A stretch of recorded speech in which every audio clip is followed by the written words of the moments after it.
Hello students, welcome to core classes. Student, आज हम इस वीडियो में CHE01 atoms and molecules unit number 3 के बारे में पढ़ेंगे।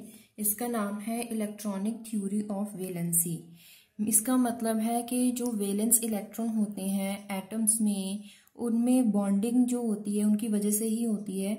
The bonding between any two atoms is by virtue of their valence electrons. Depend करता है उनके वैलेंस इलेक्ट्रॉन पे, जिसकी वजह से उनमें डिफरेंट टाइप्स ऑफ बॉन्डिंग पाई जाती हैं। तो इसी के बारे में हम इस यूनिट में पढ़ेंगे। इंट्रोडक्शन में सबसे पहले यही है कि इस यूनिट में हम जो पढ़ेंगे that is bonding, different types of bonding, और उन बॉन्डिंग्स का इफेक्ट क्या पड़ेगा according to periods in the periodic table और according to the groups in the periodic table, और जो वेरियस पैरामीटर्स हैं वो किन चीज़ों पे डिपेंड करते हैं विद रिगार्डिंग ऑफ बॉन्डिंग। तो हम स्टार्ट करेंगे सबसे पहले फर्स्ट टॉपिक से, the basic concepts. Basic concepts में बताया है कि जो बॉन्डिंग है वो कितने टाइप्स की हो सकती है, किस टाइप ऑफ बॉन्डिंग की वजह से जो दो एटम्स के बीच में बॉन्डिंग बनती है जिससे मॉलिक्यूल्स बनते हैं।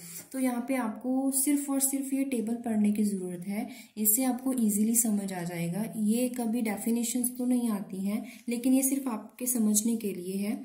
फर्स्ट इज इलेक्ट्रोवेलेंट और ionic bond. Ionic bond means जो आयंस बनते हैं उनसे जो बॉन्ड बनता है दैट इज आयोनिक बॉन्ड। लेकिन वो बनता कैसे है, कैसे उसमें इंटरेक्शंस होती हैं? Transfer of electrons from one atom to another. क्या होता है, जैसे दो एटम है, एक ए एंड बी। अगर ए एटम से एक इलेक्ट्रॉन डोनेट हो जाए, मतलब ट्रांसफर हो जाए टू द बी, तो जो ए है उसने उसने डोनेट करा है तो उस पर पॉजिटिव चार्ज आएगा, क्योंकि बी ने इलेक्ट्रॉन को गेन करा है तो उस पर नेगेटिव चार्ज आएगा। फॉर एग्जांपल सोडियम क्लोराइड, जिसमें सोडियम जो है उसमें वैलेंस एक इलेक्ट्रॉन है, वैलेंस, तो वो इलेक्ट्रॉन को गेन करके स्टेबल कॉन्फ़िगरेशन बनाता है। जो क्लोरीन है it is hydrogen and electronegative element, उसको सिर्फ एक इलेक्ट्रॉन चाहिए to acquire stable noble gas configuration as we know well. तो यहाँ पे उसने एक इलेक्ट्रॉन लिया फ्रॉम सोडियम, जिसकी वजह से उस पर नेगेटिव चार्ज आ गया। ये जो पॉजिटिव नेगेटिव चार्जेस है इनका मतलब है कि पूरा एक इलेक्ट्रॉन ट्रांसफर हुआ है from one element to another, one atom to other atom. और एग्जांपल्स क्या है इसकी? KCl, caesium chloride and various examples हैं। जैसा जैसा इसमें पॉजिटिव चार्ज है, यहाँ पे एक इलेक्ट्रॉन है, अगर 2 पॉजिटिव और 2 नेगेटिव होता तो इसका मतलब है वहां पे 2 इलेक्ट्रॉन ट्रांसफर हुए हैं to the other atom. Covalent bond is another type. Equal contribution and sharing of electron between the atoms. इसमें इलेक्ट्रॉन पूरा ट्रांसफर नहीं होता है, क्योंकि कुछ एटम्स ऐसे होते हैं जिनमें अगर एक इलेक्ट्रॉन को पूरा डोनेट कर दिया जाए तो उनकी स्टेबिलिटी डिस्टर्ब हो जाती है। तो उन एटम्स में क्या होता है कि दूसरे एटम के साथ जस्ट शेयर की जाती है, जैसे कि हम शेयर करें हाफ हाफ, मतलब एक इलेक्ट्रॉन की हाफ पोलैरिटी शेयर की जाती है with other atom. For example hydrogen, अगर हम समझें एक एटम है हमारे पास हाइड्रोजन, जिसमें सिर्फ एक इलेक्ट्रॉन है, 1 इलेक्ट्रॉन।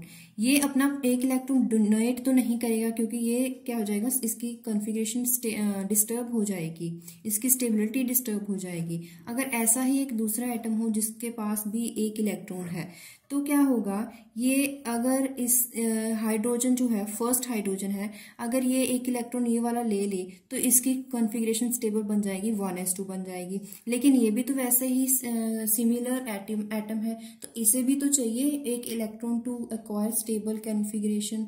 दैट्स वाई ये क्या करते हैं, ये मतलब शेयरिंग करते हैं, इनमें शेयरिंग हो जाती है 50-50%। मीन्स क्या होता है, ये आपस में इलेक्ट्रॉन पोलैरिटी को शेयर करते हैं, जिसकी वजह से दोनों की स्टेबिलिटी कंफर्म हो जाती है, उनमें कोई डिस्टर्बेंस क्रिएट नहीं होती। तो इस टाइप के मॉलिक्यूल्स भी बनते हैं by just sharing the electron. Next is coordinate bond. Coordinate का मतलब होता है कोऑर्डिनेशन करना, एक दूसरे के साथ कोऑर्डिनेट करना। Contribution of electron by one atom. एक एटम के से कंट्रीब्यूशन होती है इलेक्ट्रॉन की एंड दूसरी तरफ sharing by both the bonding atoms, means electron की कंट्रीब्यूशन भी होती है और उसमें शेयरिंग भी होती है, लेकिन वो शेयरिंग दोनों by the both bonding atoms, जो एटम्स बॉन्डिंग बना रहे हैं दोनों में शेयरिंग भी होती है, दोनों टाइप्स की हैं। फॉर एग्जांपल यहाँ पे है NH4, ये कैसे बनता है, ये NH4 कैसे बना, NH3 और H पॉजिटिव, इसने क्या लिया इलेक्ट्रॉन, जिसकी वजह से NH4 पॉजिटिव बना। मीन्स क्या है, इसमें इलेक्ट्रॉन जो पेयर है ये क्या हुआ, इसने इलेक्ट्रॉन इस पे अटैक करा, क्योंकि ये क्या है, इस पे 1 पॉजिटिव चार्ज है, इसका मतलब ये अनस्टेबल है, इसे स्टेबल करने के लिए इलेक्ट्रॉन पेयर अटैक किया गया। लेकिन यहाँ पे क्या है, शेयरिंग भी हुई है और कोऑर्डिनेशन ऑफ इलेक्ट्रॉन्स भी हुई है, तो इसको बोलते हैं कोऑर्डिनेट बॉन्ड। तो ये 3 टाइप्स ऑफ कोऑर्डिनेट बॉन्ड है, आपको इजीली समझ आ गया होगा। नेक्स्ट जो टॉपिक शुरू होता है वो है इफेक्टिव न्यूक्लियर चार्ज। हमने लास्ट यूनिट में पढ़ा है कि न्यूक्लियर चार्ज क्या होता है। मैं एक बार दोबारा आपको रिपीट कर देती हूँ कि जैसे कि एक एटम में एक न्यूक्लियस है, न्यूक्लियस का कितना फोर्स है, कितने फोर्स ऑफ अट्रैक्शन से उसने अपने लास्ट ऑर्बिट को बाउंड करके रखा हुआ है, this is known as nuclear charge. Nuclear means nucleus, effective nuclear charge. हमने ये भी पढ़ा था कि कुछ एटम्स में क्या पाई जाती हैं, स्क्रीनिंग इफेक्ट पाए जाते हैं। अगर किसी एटम में वेरियस नंबर ऑफ ऑर्बिट्स हैं तो क्या होते हैं, बाहर वाले जो ऑर्बिट्स हैं उनमें पाए जाने वाले इलेक्ट्रॉन क्या करते हैं, वो फेस करते हैं screening by the inner orbitals, this is known as screening effect. उससे हमने ये पढ़ा था कि स्क्रीनिंग कांस्टेंट एक यूनिट हमने ऐड करी थी, that is Z-S, screening constant. तो इफेक्टिव न्यूक्लियर चार्ज क्या होता है, ये मैं आपको दोबारा से अच्छे से समझा देती हूँ कि जब स्क्रीनिंग होती है by the inner orbital electrons to the outer orbital electrons, तो क्या होता है, जो न्यूक्लियर चार्ज एक्चुअल होना चाहिए था बाय द न्यूक्लियस, वो एक्चुअल न्यूक्लियर चार्ज नहीं होता। क्यों? क्योंकि उनमें स्क्रीनिंग इफेक्ट आ गया bye the inner orbital electrons. तो क्या होता है कि जो एक्चुअल न्यूक्लियर इफेक्ट होना चाहिए था, न्यूक्लियर चार्ज होना चाहिए था, उससे वैल्यू कम हो जाती है। तो कितनी कम हुई है वो हम कैसे फाइंड करेंगे, जितना टोटल न्यूक्लियर चार्ज है माइनस उसमें जितना स्क्रीनिंग इफेक्ट पड़ा, अगर उसमें डिफरेंस काउंट कर लें तो वो इफेक्टिव न्यूक्लियर चार्ज होगा। इसी फॉर्मूले के साथ ये बनाया गया है, effective nuclear charge is total nuclear charge minus जितना स्क्रीनिंग इफेक्ट प्रोड्यूस हुआ, अगर उसको माइनस कर देंगे तो बाकी जो बचेगा वो एटम के लिए इफेक्टिव न्यूक्लियर चार्ज होगा। तो इसके रिगार्डिंग हम ये देखेंगे कि न्यूक्लियर चार्ज वेरी कैसे करता है। टुवर्ड्स द पीरियड क्या होता है, हमें पता है कि जब हम लेफ्ट टू राइट जाते हैं इन द पीरियोडिक टेबल, तो क्या होता है कि जो इलेक्ट्रॉन ऐड होता है, एक्स्ट्रा इलेक्ट्रॉन ऐड होता है, वो सेम सबशेल में ऐड होता है, जिसकी वजह से न्यूक्लियर चार्ज इंक्रीज कर जाता है। और इसका मतलब है लेफ्ट टू राइट, मतलब according to the period in the periodic table effective nuclear charge increases. तो अगर अप टू डाउन देखें, अलोंग द ग्रुप देखें, तो उसमें इलेक्ट्रॉन जो ऐड होता है वो नेक्स्ट सबशेल में ऐड होता है, जिसकी वजह से distance between nucleus and the outer most orbit increases and the forces of attraction between nucleus and outer most electron decreases. That is why जो इलेक्ट्रॉन होता है लास्ट ऑर्बिट में, वैलेंस ऑर्बिट में, वो लूजली बाउंड हो जाता है, मतलब इफेक्टिव न्यूक्लियर चार्ज उतना नहीं रहता। इट मीन्स जैसे जैसे हम डाउन द ग्रुप जाते हैं, साइज ऑफ एलिमेंट्स इंक्रीज करता है, जिसकी वजह से जो न्यूक्लियर इफेक्ट है वो डिक्रीज करता है। ये हम पहले भी पढ़ चुके हैं, लेकिन हम यहाँ पे एक क्वेश्चन डिस्कस करेंगे। Question number 1, justify the fact that lithium ion formation is easier than neon ion. ऐसा क्यों है कि जो लिथियम 1 पॉजिटिव है वो इजीली फॉर्म हो जाता है, लेकिन नियोन केस में ऐसा नहीं होता। ये डिपेंड करता है उसकी electronic configuration and number of electrons पे। लिथियम एटॉमिक नंबर 3 है तो उसकी इलेक्ट्रॉनिक कॉन्फ़िगरेशन क्या होगी, 1s2 2s1। लेकिन यहाँ पे लिथियम पॉजिटिव, इसका मतलब इसने एक इलेक्ट्रॉन डोनेट किया है, तो अगर एक इलेक्ट्रॉन डोनेट कर देंगे तो उसकी कॉन्फ़िगरेशन क्या बचेगी, 1s2। This is the fully filled orbital. 1s orbital is fully filled by the 2 electrons. इसका मतलब by donating 1 electron lithium ion would be more stable, that is why it this ion form easier. लेकिन neon के case में अगर configuration देखें, इसका number है atomic number is 10, configuration is 1s2 2s2 2p6। ये जो p ऑर्बिटल है 2p orbital, it is fully field. देखिए इसमें 6 इलेक्ट्रॉन्स हैं, इसमें 3 ऑर्बिटल्स होते हैं जिसमें टोटल कितने हैं 6 इलेक्ट्रॉन्स है, तो ये तो फुली फिल्ड हो गया। अगर हम इसमें से एक इलेक्ट्रॉन को डोनेट करना चाहें वो बहुत डिफिकल्ट होगा, क्योंकि स्टेबल कॉन्फ़िगरेशन में से इसको स्टेबल कॉन्फ़िगरेशन या फिर हाफ फिल्ड कॉन्फ़िगरेशन या फिर फुली फिल्ड कॉन्फ़िगरेशन को डिस्टर्ब करना बहुत डिफिकल्ट होता है, बहुत एनर्जी चाहिए होती है। सो आयोनाइजेशन एनर्जी बहुत चाहिए होगी, इसीलिए ये फॉर्मेशन पॉसिबल नहीं है या फिर बहुत ज़्यादा डिफिकल्ट है। दैट इज वाई जो लिथियम आयन है वो इजीली फॉर्म हो जाता है, लेकिन neon is Nobel gas configuration and it is very stable, most stable configuration. That is why the formation of this ion is found to be difficult. Next is ionization energy. It is very important topic. ये बहुत बार paper में आता है। इसके regarding nuclear charge जितने भी हम इसमें चैप्टर में टॉपिक पढ़ेंगे उसमें सब में रीजनिंग क्वेश्चंस आएंगे। फर्स्ट इज इसमें जो आयोनाइजेशन एनर्जी है इसकी बहुत बार डेफिनेशन भी इस पेपर में आ चुकी है कई बार। सिर्फ इसी टॉपिक की डेफिनेशन बार बार रिपीट होती है, तो इसको आप अच्छे से याद कर लीजिएगा। It is very easy to learn. Ionisation energy is defined as minimum energy required, कम से कम कितनी एनर्जी रिक्वायर्ड होगी to remove an electron, electron को रिमूव करवाने के लिए फ्रॉम एन एटम। क्योंकि एटम में वैलेंस इलेक्ट्रॉन होते हैं, valence electron means loosely bound होते हैं बाय द न्यूक्लियस, उनमें इतना फोर्स ऑफ अट्रैक्शन नहीं होता। सो ऐसे लूजली बाउंड इलेक्ट्रॉन्स को रिमूव करवाना ईजी होता है। तो कितनी एनर्जी, कम से कम कितनी एनर्जी अप्लाई करी जाए ताकि उनमें से एटम में से लूजली बाउंड इलेक्ट्रॉन को रिमूव किया जा सके, उस एनर्जी को बोलते हैं ionization energy. As name indicate, energy required to ionize formation of ion. Ion formation के लिए जितनी एनर्जी चाहिए, स्पेशली पॉजिटिव आयन की इसमें बात करते हैं, it is known as ionization energy. Example के साथ हम समझ सकते हैं। फॉर एग्जाम्पल कोई एटम है X, गैशियस फॉर्म में है, अगर उसमें से एक इलेक्ट्रॉन को रिमूव करवा दिया जाए तो उस पर कितना चार्ज आएगा, 1 positive charge in gaseous form. ये तो होगी एक इलेक्ट्रॉन रिमूव, लेकिन इलेक्ट्रॉन एक की बजाय दूसरा इलेक्ट्रॉन भी रिमूव किया जा सकता है, तो वो कौन सी आयोनाइजेशन एनर्जी होगी, सेकेंड आयोनाइजेशन एनर्जी। अगर फर्स्ट इलेक्ट्रॉन को रिमूव करवाना हो that is called first ionisation energy. If we want to remove second electron from an atom in gaseous form then it is called second ionization energy. लेकिन इनमें कुछ difference है कि second ionization energy is larger than the first ionisation energy. ऐसा क्यों होता है, क्योंकि जब किसी भी एलिमेंट में से हम लूजली बाउंड इलेक्ट्रॉन को रिमूव करवा लेते हैं, उसके बाद जब नेक्स्ट इलेक्ट्रॉन को रिमूव करवाते हैं तो force of attraction between nucleus and that electron would be increases, क्योंकि न्यूक्लियर इफेक्ट इंक्रीज हो जाता है, न्यूक्लियर चार्ज इंक्रीज हो जाता है। दैट इज वाई अगले इलेक्ट्रॉन को रिमूव करवाने के लिए हमें पहली आयोनाइजेशन एनर्जी से भी ज्यादा एनर्जी की जरूरत पड़ती है। तो हमेशा फर्स्ट आयोनाइजेशन एनर्जी लेस होती है as compare to second, as compare to third and so on. तो आयोनाइजेशन एनर्जी की अगर बात करें टूवर्ड्स पीरियड एंड टूवर्ड्स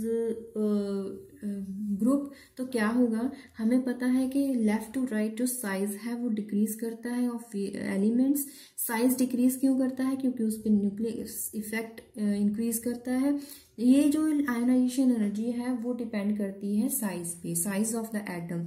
जो ये एटम है उनका साइज डिक्रीज कर रहा है, क्योंकि डिक्रीज कर रहा है तो उन पे न्यूक्लियर इफेक्ट इंक्रीज करेगा। तो जो लास्ट इलेक्ट्रॉन है वैलेंस इलेक्ट्रॉन, उस पर ज़्यादा इफेक्ट होगा न्यूक्लियस का।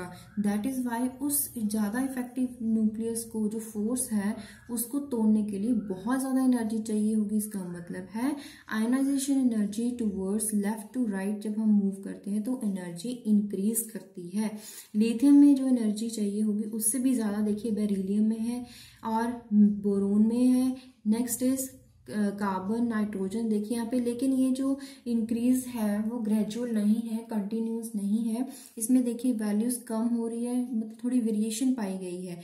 ये जो केसेस है वो डिपेंड करते हैं number of the valence electrons पे, कि वो पेयर्ड है, फुली फिल्ड है या हाफ फिल्ड है, उनकी वजह से ये जो वेरिएशन पाई जाती है। लेकिन अगर हम ग्रुप की बात करें, अप टू डाउन अगर मूव करते हैं, हमें पता है कि जो साइज है एलिमेंट्स का वो इंक्रीज करता है। तो जो लास्ट इलेक्ट्रॉन है उसको रिमूव करवाने के लिए एनर्जी ज़्यादा ज़रूरत नहीं पड़ती, क्योंकि जो लास्ट इलेक्ट्रॉन होता है वो न्यूक्लियस से बहुत दूर होता है, डिस्टेंस बहुत ज़्यादा होता है, न्यूक्लियस से फोर्स ऑफ अट्रैक्शन कम होती है और इलेक्ट्रॉन को रिमूव करवाना ईजी हो जाता है। जैसे जैसे साइज बढ़ता जाएगा आयोनाइजेशन एनर्जी डिक्रीज होती जाएगी, means up to down ionization energy decrease करती है। यहाँ पे कुछ पॉइंट्स हैं, हम नोट कर लेते हैं। यहाँ पे देखिए ग्राफ है, लिथियम की एनर्जी देखिए, उसके बाद बेरिलियम के बाद बोरोन की उससे कम है। क्यों है? अगर बोरोन की बात करें, इट हैज एटॉमिक नंबर 5 है, तो 1s2 2s2 2p1। इसकी यहाँ पे देखिए जो एक इलेक्ट्रॉन है वैलेंस इलेक्ट्रॉन, अगर इसको रिमूव करवाएंगे तो जो कॉन्फ़िगरेशन है वो स्टेबल हो जाएगी। दैट इज वाई इस इलेक्ट्रॉन को इजीली रिमूव करवाया जा सकता है, क्योंकि इसे स्टेबल कॉन्फ़िगरेशन चाहिए। इसलिए जो बोरोन की एनर्जी है वो लेस है एज कम्पेयर टू बेरिलियम। ऐसा ही केस है ऑक्सीजन का पाया जाएगा, क्योंकि यहाँ पे देखिए 2p4 कॉन्फ़िगरेशन है, नाइट्रोजन की 2p3 is half filled configuration, it is more stable as compare to 2p4। अगर इसमें से एक इलेक्ट्रॉन रिमूव करवा दिया जाए तो इसकी कॉन्फ़िगरेशन क्या होगी? 2p3, which is very stable, क्योंकि हाफ फील्ड कॉन्फ़िगरेशन स्टेबल होती है। इसलिए इस इलेक्ट्रॉन को इजीली रिमूव करवाया जा सकता है ताकि इसकी स्टेबल कॉन्फ़िगरेशन बन जाए, इसलिए इसकी आयोनाइजेशन एनर्जी नाइट्रोजन के कंपैरेटिव कम होती है।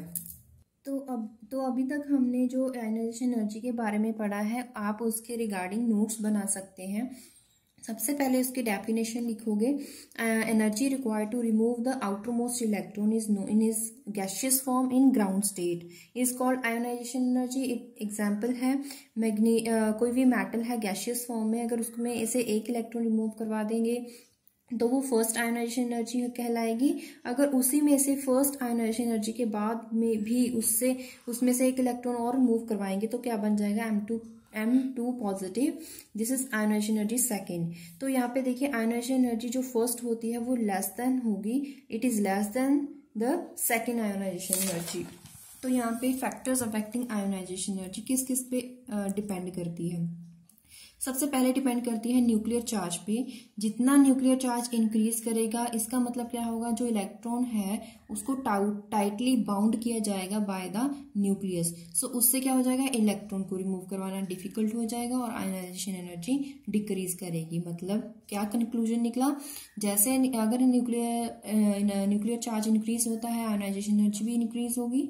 न्यूक्लियर चार्ज डिक्रीज करेगा तो आयोनाइजेशन एनर्जी भी डिक्रीज करेगी। सेकेंड है साइज ऑफ एटम, जैसे कि हम डिस्कस कर चुके हैं, जैसे जैसे साइज ऑफ एटम इंक्रीज करेगा आयोनाइजेशन एनर्जी भी डिक्रीज करेगी। साइज ऑफ एटम अगर डिक्रीज कर रहा है तो आयोनाइजेशन एनर्जी भी इंक्रीज करेगी। पीरियोडिसिटी मतलब along period and along group देखें क्या है।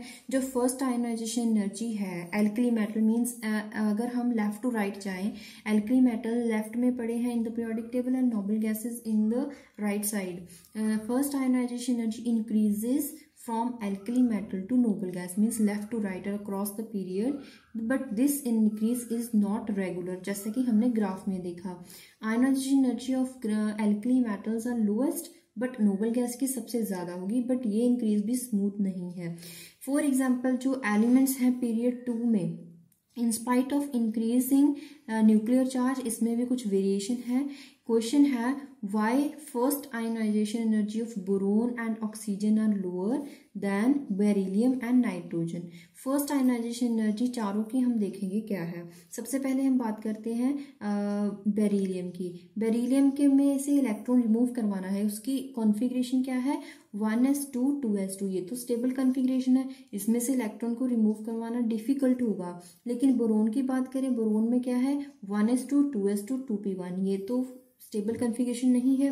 ये स्टेबल कैसे बनेगी? अगर इसमें से एक इलेक्ट्रॉन रिमूव करवाएंगे। एक इलेक्ट्रॉन रिमूव करवाएंगे मतलब हम किसकी बात कर रहे हैं? फर्स्ट आयोनाइजेशन एनर्जी की, जिसमें से इलेक्ट्रॉन को रिमूव करवाना ईजी होगा। इसका मतलब ईजी कैसे होगा? ईजी इसलिए होगा क्योंकि उसको रिमूव करवाने के लिए ज़्यादा एनर्जी लगानी नहीं पड़ेगी, ज़्यादा एनर्जी प्रोवाइड नहीं करनी पड़ेगी। ज़्यादा एनर्जी प्रोवाइड नहीं करनी पड़ेगी मीन्स कि आयोनाइजेशन एनर्जी कम लगेगी। So it has ionization energy first ionisation energy is less than beryllium. लेकिन अगर हम नाइट्रोजन ऑक्सीजन की बात करें, नाइट्रोजन की कॉन्फ़िगरेशन क्या है? 1s2 2s2 2p3।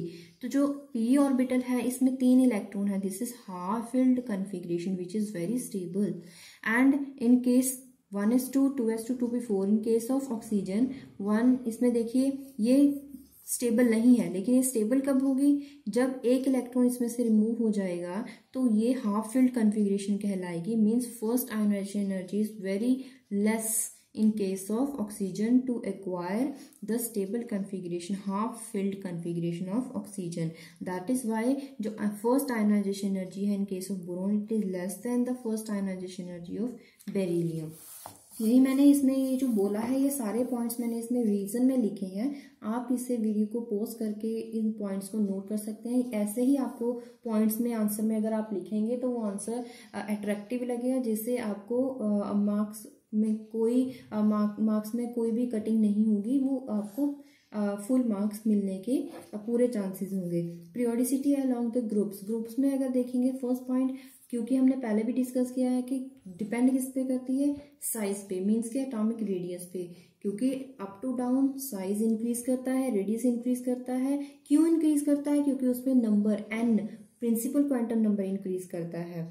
और इसमें आयोनाइजेशन एनर्जी जो है उसमें अगर देखें कि एटॉमिक रेडियस के साथ साथ हम इफेक्टिव न्यूक्लियर चार्ज की भी तो बात कर सकते हैं। लेकिन दोनों फैक्टर्स में डोमिनेंट फैक्टर क्या है? Atomic radius. तो एटॉमिक रेडियस ज़्यादा इफेक्टिव है, तो हम इसके बारे में ज़्यादा इसमें डिस्कस करेंगे। एस और पी ब्लॉक में जो एटॉमिक रेडियस है वो इंक्रीज करता है, लेकिन इफेक्टिव न्यूक्लियर चार्ज इतना वेरिएबल नहीं है, it remains almost steady. That is why we will concern with only atomic radius. First ionization energy decreases in S and P block, but in 3D and 4D series it is almost remains similar but smaller than first ionization energy in 5D series in the transition element or in the D block. Next topic is electron affinity. Affinity का मतलब होता है attractive loving. ये मैंने notes जो बनाए हैं मैं इसी में से आपको समझा रही हूँ। डेफिनेशन के बारे में बात करेंगे। क्या होगी? Ability of an atom to accept electron to form an ion. Ionization energy and electron affinity are very opposite to each other, क्योंकि आयनाइजेशन एनर्जी में इलेक्ट्रॉन को रिमूव करवाने की बात की जाती है टू फॉर्म कैटायन, लेकिन यहाँ पे इलेक्ट्रॉन को गेन करने की बात करी जाती है by the atom to form an ion. किसी भी एटम की कितनी एबिलिटी है to accept electron to form an ion is known as electron affinity. जैसे कि नाम इंडिकेट कर रहा है, electron affinity electron loving. Electron loving means electron को एक्सेप्ट करेगा। एनर्जी या तो रिलीज होती है या एब्जॉर्ब होती है जब इलेक्ट्रॉन ऐड होता है किसी भी एटम में। फॉर एग्जाम्पल एक्स कोई भी एटम है इन गैसियस स्टेट, इलेक्ट्रॉन को एक्सेप्ट करेगा तो उस पर नेगेटिव चार्ज आएगा और एनर्जी जो होगी it is denoted by EA. A means affinity, energy, electron affinity, energy for affinity. Example is chlorine. Chlorine अगर इलेक्ट्रॉन को एक्सेप्ट करेगा it is formed chloride ion Cl negative in gaseous form, तो उसके लिए energy कितनी है? Negative 348 kilojoule per mole. Addition of electron in neutral atom released energy. किसी भी न्यूट्रल एटम में जब इलेक्ट्रॉन को एडिशन करवाई जाती है तो उसमें एनर्जी रिलीज होती है। इसका मतलब क्या है कि उनमें जो इलेक्ट्रॉन एफिनिटी होगी उनकी वैल्यू नेगेटिव होगी। अगर वैल्यू नेगेटिव है तो इसका मतलब क्या होगा? इसका सिग्निफिकेंस है कि उसमें एनर्जी रिलीज हुई है। But for few element it has also positive electron affinity, which means that electron must be forced to the neutral to form an anion.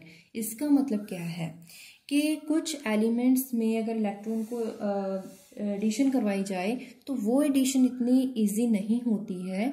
उसको क्या होता है कि फोर्स किया जाता है एटम को, न्यूट्रल एटम को, to addition of that extra electron to form an anion. वो उस फोर्स की वजह से जो एनर्जी है उसकी वैल्यू पॉजिटिव आएगी। पॉजिटिव का मत, क्योंकि इसका हमें इससे क्या पता चलता है कि जो इलेक्ट्रॉन एफिनिटी है वो पॉजिटिव भी हो सकती है और नेगेटिव भी हो सकती है। अगर जैसे हमने बात करी थी आयोनाइजेशन एनर्जी में, first ionisation energy, second ionization energy, ऐसे ही बात करेंगे एफिनिटी में भी। All second and high electron affinity have large positive values. Large positive मतलब कि उसमें से जो इलेक्ट्रॉन को एडिशन करवाना है उसके लिए बहुत फोर्स लगेगा, दैट इज वाई उसकी वैल्यू बहुत ज़्यादा आएगी, एनर्जी बहुत ज़्यादा लगेगी, पॉजिटिव वैल्यू आएगी। Because second and higher electron must be force on against negative charge of the anion. For example oxide ion है, ऑक्सीजन O नेगेटिव, उसमें एक एक्स्ट्रा इलेक्ट्रॉन और हमें एडिशन करवाना है, सेकेंड इलेक्ट्रॉन एडिशन करवाएंगे O2 नेगेटिव बनाने के लिए। देखिए इसमें कितनी एनर्जी है, पॉजिटिव 701। सल्फाइड आयन में अगर करवाएंगे तो S2 नेगेटिव, उसके लिए देखिए 565 positive kilojoule per mole. This is very high energy to form anion. अब ये किन फैक्टर्स पे डिपेंड करती है, जैसे आयोनाइजेशन एनर्जी डिपेंड करती थी एटॉमिक रेडियस पे डिपेंड करती थी, वैसे ही ये भी एटॉमिक रेडियस पे डिपेंड करती है। When electron is added to any atom, क्या होगा कि उसको किसी भी एटम में एक्स्ट्रा इलेक्ट्रॉन को ऐड करवाना होगा, तो इसका मतलब nucleus hold it by electrostatic force of attraction. और क्योंकि जो उसमें न्यूक्लियस इफेक्ट है, न्यूक्लियर इफेक्ट है, तो इसका मतलब जो एफिनिटी है वो डिपेंड करती है effective nuclear charge and size of atom. जिस एटम का साइज बहुत कम होगा उसका फोर्स बहुत ज़्यादा होगा, मतलब इफेक्टिव न्यूक्लियर चार्ज बहुत ज़्यादा होगा, इसके लिए जो उसकी एफिनिटी होगी वो भी बहुत हाई होगी। मतलब कि इलेक्ट्रॉन को रिमूव करवाना और एडिशन करवाना दोनों ही केसेस में ज़्यादा वैल्यू होगी। इफेक्टिव न्यूक्लियर चार्ज जितना ज़्यादा चार्ज होगा उतनी ज़्यादा फोर्स ऑफ अट्रैक्शन होगी, उतनी ज़्यादा इलेक्ट्रॉन एफिनिटी होगी। एडिशन ऑफ इलेक्ट्रॉन के लिए उतना ज़्यादा फोर्स लगाना पड़ेगा। इलेक्ट्रॉनिक कन्फिग्रेशन, हैलोजेंस जो है वो, उनमें देखिए जो अगर जनरल कन्फिग्रेशन की बात करें तो क्या होती है NS2Np5 होती है। मतलब इसे कंप्लीट ऑर्बिटल बनाने के लिए सिर्फ एक इलेक्ट्रॉन की जरूरत है। बाय गेनिंग 1 इलेक्ट्रॉन, गेन करने के लिए मतलब उसकी इलेक्ट्रॉन एफिनिटी की बात करेंगे, एक इलेक्ट्रॉन एक्सेप्ट करने के लिए इससे क्या होगा कि वो जो हैलोजन एलिमेंट्स होते हैं, हैलोजन एटम होते हैं, वो stable noble gas configuration acquire करेंगे। तो उनमें क्या होती है, जो वैल्यू है एनर्जी जो है बहुत कम लगेगी to accept the electron by the halogen atom, क्योंकि वो इजीली एक्सेप्ट करेंगे to form stable noble gas configuration. That is why उनमें जो इलेक्ट्रॉन एफिनिटी होती है उसकी वैल्यू नेगेटिव होती है, मीन्स के रिएक्शन एक्सोथर्मिक होती है। स्टेबल नोबल गैस कन्फिग्रेशन की बात करें वो तो पहले ही स्टेबल होती है, NS2Np6। बेरिलियम मैग्नीशियम की बात करें NS2, it is also stable configuration. Nitrogen की बात करें NP3 half filled, this is also stable configuration. इनमें इलेक्ट्रॉन को अगर एडिशन करवानी है तो उससे क्या होगा, फोर्स को रेजिस्ट करे, मतलब ये जो कन्फिग्रेशन होती हैं वो एक्स्ट्रा एडिशन इलेक्ट्रॉन को रेजिस्ट करती हैं, वो इतनी जल्दी इलेक्ट्रॉन की एडिशन को एक्सेप्ट नहीं करती। दैट इज वाई उनकी वैल्यू या बहुत ज़्यादा होगी या जीरो, पॉजिटिव या फिर जीरो होगी। ये बात याद रखिए कि अगर इजीली इलेक्ट्रॉन की एडिशन होती है तो उनकी जो एफिनिटी होगी वो नेगेटिव वैल्यू होगी। अगर डिफिकल्ट है इलेक्ट्रॉन एफिनिटी तो उनकी वैल्यू जीरो या पॉजिटिव होगी। अभी बात करते हैं periodicity along periods and group में। पीरियोडिसिटी अलोंग पीरियड्स क्या है, on moving from left to right size decrease करता है, इफेक्टिव न्यूक्लियर चार्ज इंक्रीज करता है, हमने बार बार ये पढ़ा है। तो due to the force of attraction between nucleus and outermost electron, जो एफिनिटी है वो भी इंक्रीज करेगी। एल्कली मेटल जिनका साइज बड़ा होता है और इलेक्ट्रॉन को इजीली उसमें इलेक्ट्रॉन को इजीली एडिशन करवाई जा सकती है तो उनकी वैल्यू क्या होगी, नेगेटिव। हैलोजेंस हैं बहुत हाईएस्ट, नेगेटिव वैल्यू की जरूरत पड़ती है, इलेक्ट्रॉन एफिनिटी की वैल्यू ज़्यादा नेगेटिव होगी क्योंकि वो इजीली इलेक्ट्रॉन को क्या करेंगे, एक्सेप्ट कर लेंगे to acquire stable noble gas configuration. Stable जो नोबल गैस कॉन्फ़िगरेशन है, जैसे कि हमने हाफ फील्ड फुली फील्ड की बात करी है, इलेक्ट्रॉन कॉन्फ़िगरेशन की, उनकी वैल्यू स्मॉल पॉजिटिव होगी या ज़ीरो होगी। along the groups on moving down the group S and P block की बात करें, हमने अभी बात करी थी लास्ट टॉपिक में, हमने ये डिस्कस किया था कि जो इफेक्टिव न्यूक्लियर चार्ज है वो इट रिमेन्स ऑलमोस्ट स्टेडी। तो बात किसकी करेंगे? एटॉमिक रेडियस की, क्योंकि up to down atomic radius elements का इंक्रीज करता है तो एफिनिटी डिक्रीज करेगी। In period 2 electron affinity in non metals, जो नॉन मेटल्स होते हैं उनकी इलेक्ट्रॉन एफिनिटी अगर पीरियड 2 की बात करें तो वो ज़्यादा कम, वो स्मॉलर होती हैं as compare to third period. क्यों? क्योंकि जो सेकंड पीरियड है उनमें साइज कम होता है एलिमेंट्स का, जो पीरियड 3 है उनमें ज़्यादा होगा। क्राउडिंग ऑफ इलेक्ट्रॉन, अगर हम बात करें बोरोन, कार्बन, नाइट्रोजन, आप सबसे पहले इनकी कॉन्फ़िगरेशन लिखिए और फिर ऑब्जर्व कीजिए कि उसमें बहुत सारे नंबर ऑफ इलेक्ट्रॉन्स हैं और क्या होगा? क्राउडिंग ऑफ इलेक्ट्रॉन, क्योंकि इनका साइज कम है लेकिन इलेक्ट्रॉन ज़्यादा है तो क्राउडिंग होगी और क्या होगा? रिपल्शन होगी, क्योंकि इनमें सेम चार्जेस हैं, लाइक चार्जेस, जिसकी वजह से इलेक्ट्रॉन रिपल्शन होगी। इलेक्ट्रॉन रिपल्शन जो होती है वो पीरियड 3 में ज़्यादा होती है। Even though electron is added to an atom of element of period 3 is closer to the nucleus than in case of period 3। So period 3 have greater electron repulsion as compared to period 2, which leads to the lower in electron affinity. आप इनको इन points को अच्छे से note कर लीजिएगा video pause करके, क्योंकि ये पॉइंट्स मैंने आपके बुक में से उठा के पॉइंट में लिखा है ताकि आपको याद रखना इजी हो जाएगा, आपको समझने में भी ज़्यादा टाइम नहीं लगेगा। नेक्स्ट टॉपिक करने से पहले आपकी बुक में क्वेश्चन है इलेक्ट्रॉन एफिनिटी के बारे में है। Electron affinity of carbon is negative value but nitrogen have positive value. आपको ये क्वेश्चन देख के ही समझ आ जाएगा यहाँ पे डिफरेंस क्या है, negative and positive value. Negative value है क्योंकि यहाँ पे सबसे पहले इनकी आप इलेक्ट्रॉनिक कॉन्फ़िगरेशन के बारे में बात करेंगे। जो कार्बन है उसकी जो कॉन्फ़िगरेशन है उसमें ये नेगेटिव वैल्यू है। नेगेटिव का मतलब है कि इसमें इलेक्ट्रॉन को एडिशन करवानी इजी होगी, लेकिन इस पॉजिटिव वैल्यू में इलेक्ट्रॉन की एडिशन डिफिकल्ट होगी। लेकिन क्वेश्चन का आंसर कैसे लिखा है? Carbon becomes C negative by accepting one electron and it can attain stable half filled configuration।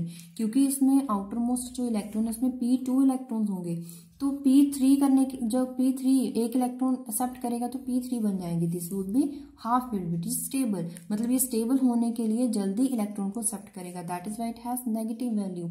जो नाइट्रोजन है उसमें ऑलरेडी P3 है, उसमें ऑलरेडी P3 है। P3 is the half field configuration, it is stable. तो वो क्यों इजीली इलेक्ट्रॉन को एक्सेप्ट करेगा? क्योंकि नहीं करेगा, क्योंकि उसकी जो स्टेबल कॉन्फ़िगरेशन है वो डिस्टर्ब हो जाएगी। इसकी वजह से जो एक्स्ट्रा इलेक्ट्रॉन ऐड होगा P4 बनाने के लिए, मतलब कि P4 कॉन्फ़िगरेशन बनाना डिफिकल्ट होगा, दैट इज वाई उसकी वैल्यू पॉजिटिव होगी। इसलिए आप इसको अपनी लैंग्वेज में इजीली लिख सकते हैं। अगर आपको ये टॉपिक समझ आ गया है तो आप इसका आंसर अपनी लैंग्वेज में इजीली लिख सकते हैं। नेक्स्ट टॉपिक की बात करते हैं। Next topic is electronegativity. Electronegativity सबसे पहले डेफिनेशन देखते हैं। It is the measure of power of an atom. It is measure of power of an atom in a molecule to attract shared electron to itself.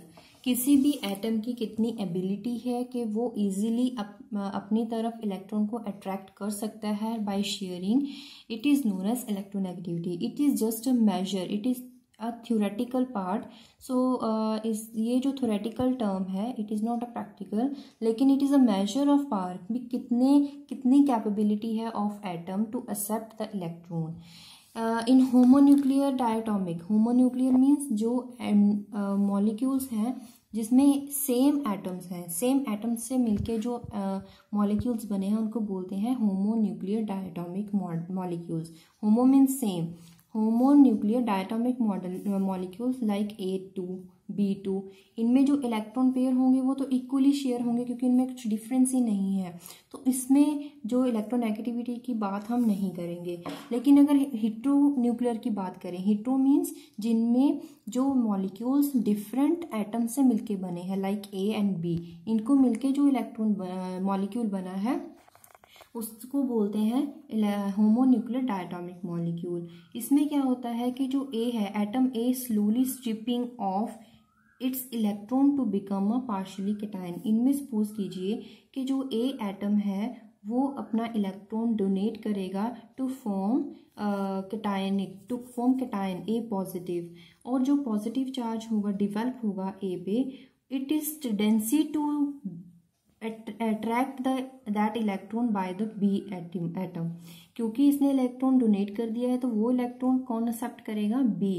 तो इस B atom की कितनी tendency है कि वो उस इलेक्ट्रॉन को एक्सेप्ट करे, उस टेंडेंसी को बोलेंगे the electronegativity of the atom B।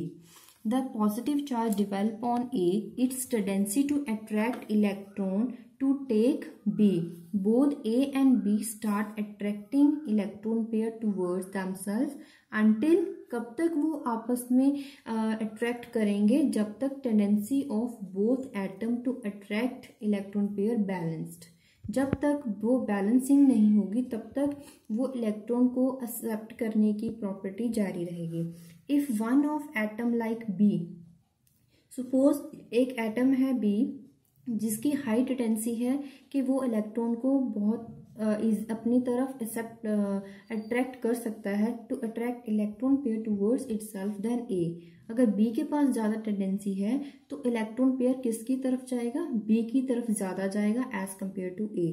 मतलब जब दो एटम्स मिलके एक मॉलिक्यूल बनाते हैं, अगर उनमें एक एटम सपोज B की ज़्यादा टेंडेंसी है टू अट्रैक्ट इलेक्ट्रॉन, तो वो इलेक्ट्रॉन A की बजाय B की तरफ ज़्यादा जाएगा क्योंकि इसकी ज़्यादा कैपेबिलिटी है टू एक्सेप्ट इलेक्ट्रॉन। क्या कहेंगे इस केस में? कहेंगे B एटम की इलेक्ट्रोनेगेटिविटी ज़्यादा है as compare to A। A very high electronegative element has a very high ionization energy. Means जो एटम है जिसकी इलेक्ट्रॉन एक्सेप्ट करने की कैपेबिलिटी ज़्यादा है, तो वो इलेक्ट्रॉन इजीली नहीं लूज करेगा क्योंकि उसकी प्रॉपर्टी क्या है? इलेक्ट्रॉन को एक्सेप्ट करना, इलेक्ट्रॉन को डोनेट करना उसकी प्रॉपर्टी नहीं है। लेकिन अगर बहुत एनर्जी भी लगाई जाएगी तो वो तब भी वो इजीली इलेक्ट्रॉन को डोनेट नहीं करेगा। इसलिए क्या कहा गया कि इलेक्ट्रोनेगेटिविटी अगर किसी एलिमेंट की ज़्यादा है तो इसका मतलब उसकी आयनाइजेशन एनर्जी भी ज़्यादा होगी। क्यों? It will be difficult to remove electron from that B atom. Electronegativity अगर इंक्रीज कर रही है तो इसका मतलब आयोनाइजेशन एनर्जी भी इंक्रीज करेगी, इसका मतलब इलेक्ट्रॉन एफिनिटी भी इंक्रीज करेगी। फैक्टर अफेक्टिंग इलेक्ट्रोनेगेटिविटी सबसे पहले किस चीज़ पे डिपेंड करता है? Ability of an atom to attract electron depends on the charge of the atom, charge पे डिपेंड करेगा। दूसरा, हाइब्रिडाइजेशन ऑफ एन एटम पे डिपेंड करेगा। ये क्या चीज़ें हैं हम अभी डिस्कस करते हैं। कोई एटम है जिसपे पॉजिटिव चार्ज है, पॉजिटिव चार्ज है क्योंकि उसमें पॉजिटिव चार्ज है, इसका मतलब उसमें इलेक्ट्रॉन की कमी है। इलेक्ट्रॉन की कमी है तो वो इलेक्ट्रॉन को इजीली एक्सेप्ट करेगा as compare to any neutral atom. अगर हम कंपेयर करें, कोई एटम है A और न्यूट्रल है, दूसरा एटम है जो कैटायन है, ये कैटायन है, इसमें इलेक्ट्रॉन की कमी है लेकिन ये स्टेबल है इसीलिए इस पर कोई चार्ज नहीं है। इन दोनों में से इलेक्ट्रॉन को इजीली कौन एक्सेप्ट करेगा? जिसमें इलेक्ट्रॉन की कमी है, वो कौन है? कैटायन। मतलब कि कैटायन में इलेक्ट्रॉन अट्रैक्ट करने की टेंडेंसी ज़्यादा होती है as compare to neutral element. Hybridization की बात करें, हमने हाइब्रिडाइजेशन पढ़ी है, 3 टाइप की होती है, sp2, sp3, sp, 3 होती हैं। इसमें ये जो फैक्टर है electronegativity, it depends on the s character. s और p, sp, sp2, sp3 होता है ना, तो उसमें जो s करेक्टर है उस पर डिपेंड करता है ये इलेक्ट्रोनेगेटिविटी। कैसे? जितना ज़्यादा s करेक्टर होगा उतनी ज़्यादा इलेक्ट्रोनेगेटिविटी होगी।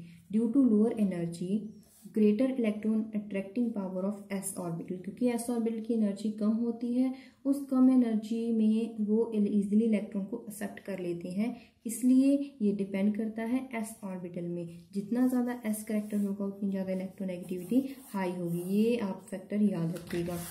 अब बात करते हैं हाइब्रिडाइजेशन की।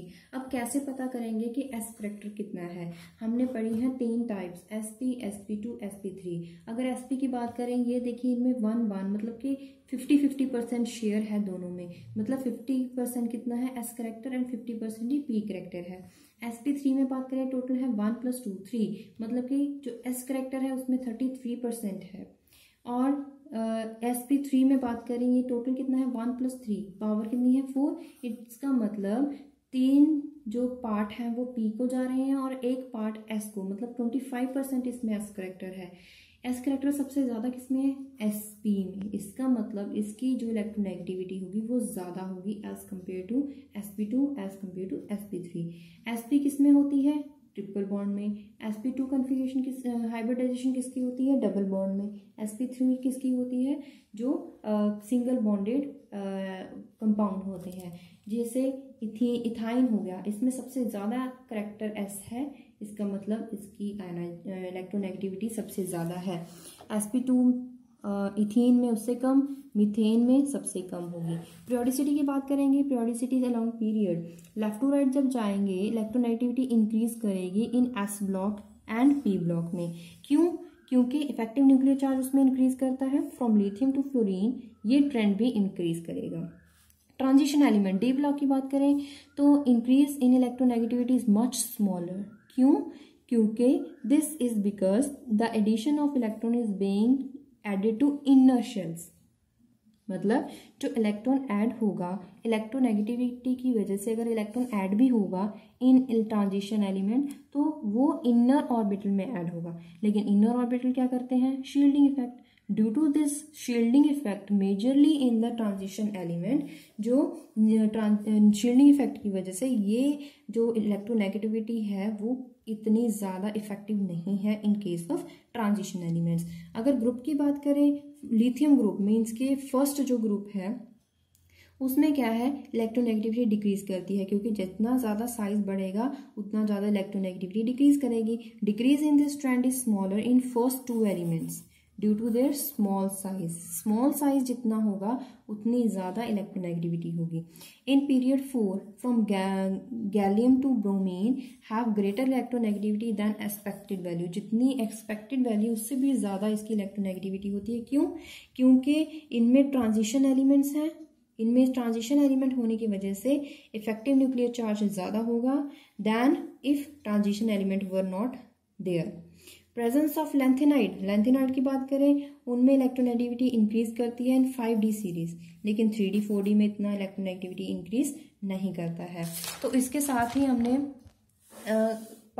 ये जो चैप्टर है उसका कुछ टॉपिक कंप्लीट कर लिए हैं। इन टॉपिक के साथ ही हम इस वीडियो को ख़त्म करेंगे। अगर आपको इस वीडियो में से कोई भी क्वेरी हो, कोई डाउट हो तो आप कमेंट बॉक्स में लिख सकते हैं। अगर ये आपको वीडियो थोड़ी सी भी हेल्पफुल है तो प्लीज़ इस चैनल को लाइक करें, सब्सक्राइब करें और अपने क्लासमेट्स के साथ शेयर करें। और आप सजेशन दें कि इसके अलावा आपको कौन से सब्जेक्ट के लिए वीडियोज़ चाहिए। Keep watching this channel. Thank you.